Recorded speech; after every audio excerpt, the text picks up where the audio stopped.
Hey, if you were given a set of dilators to fix vaginismus and yet still somehow you're stuck or you're hitting a wall, this video is for you. In my last video, I talked about the 5 signs that I look for in anyone in the clinic before I think they might have vaginismus. I suggest go back and watch that video because that will help make this video make more sense.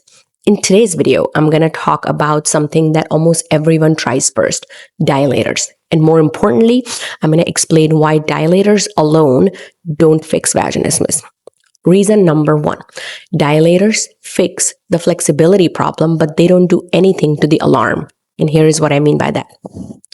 Think about it like if I had a toaster oven and every time I tried to toast a piece of bread, the smoke detector went off.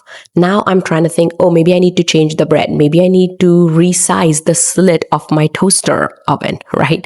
But you're thinking, oh, Darshana, maybe your smoke detector has very sensitive wiring. Smoke detectors are supposed to fire off when there is a fire, when there's danger. If your smoke detector goes off with toasting a slice of bread, it might just be more sensitive and we need to check the wiring, right? Makes sense. Exactly the same problem with dilators and vaginismus. Dilators are stretching the tissue of the vagina hole. But the thing with vaginismus is it's not a flexibility problem. It's a very sensitive reflex problem. It's a nervous system that is sensitive, is trying to protect you, sets off an alarm, and then your muscles respond by clenching, which is the wall that you're hitting, right? And here we are just using dilators to stretch the tissue without anyone trying to do anything for the alarm that's oversensitive, right? So dilators were never designed to reset the alarm. They were only designed to stretch flexibility. So if dilators is the only thing we're using to treat vaginismus, no wonder you're getting stuck because we need to look at the wiring of the alarm. Number 2, the alarm is not random. Here's what I mean by that. If I brought home a puppy and spent a lot of time and energy and effort to train it to be a guard dog, train it to be like dangerous, lethal, and just protect me against any human or everything in the world, suddenly one day that puppy's not going to be cuddly with strangers, right?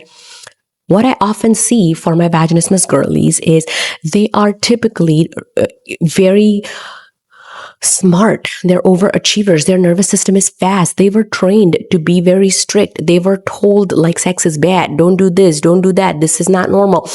Your brain is taking notes. So now even when you want it, you desire it, your body and your muscles have learned to protect you. And in the human body, protection looks like muscle clenching. So it's not a matter of how badly you want it or how hard you're going to try it or how much you love your spouse. Your muscles have learned that anything going inside is dangerous and they are going to clench. And that is that alarm that was trained and it's not random, right? So powering through is not the answer, which is the third rule.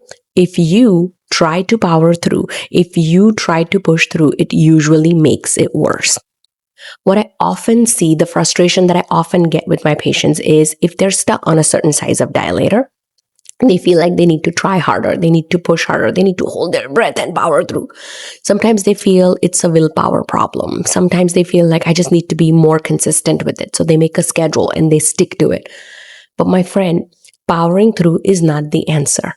We talked about a sensitive nervous system, sensitive alarm. So anytime you're trying to override that, your brain is so smart. It's going to get better at protecting you, which means it's going to clench or clamp down faster, stronger. And before you know, it becomes like a whole body response. So a lot of patients notice not just that the vagina hole just becomes closed, like the road is closed, but they also experience tightness in the lower belly, buttocks, inner thigh, everything just kind of clenches. That's because your body is trying to protect you and we need to rewrite those responses and not just push through harder. That is why in the protocols that I built, there's only one non-negotiable rule. If you start to tighten up, we stop. We don't push through, we don't power through, and just learning just that one thing makes such a huge difference in people's trajectory and how quickly they reach their goals, right? If this resonated, if you are trying to fix vaginismus, if you're just trying to feel normal, if you just feel like I want this to work like everything else in my life, you know where to find me. In the next video, I am going to go deeper into strategies that do work. So don't forget to subscribe. I'll see you there.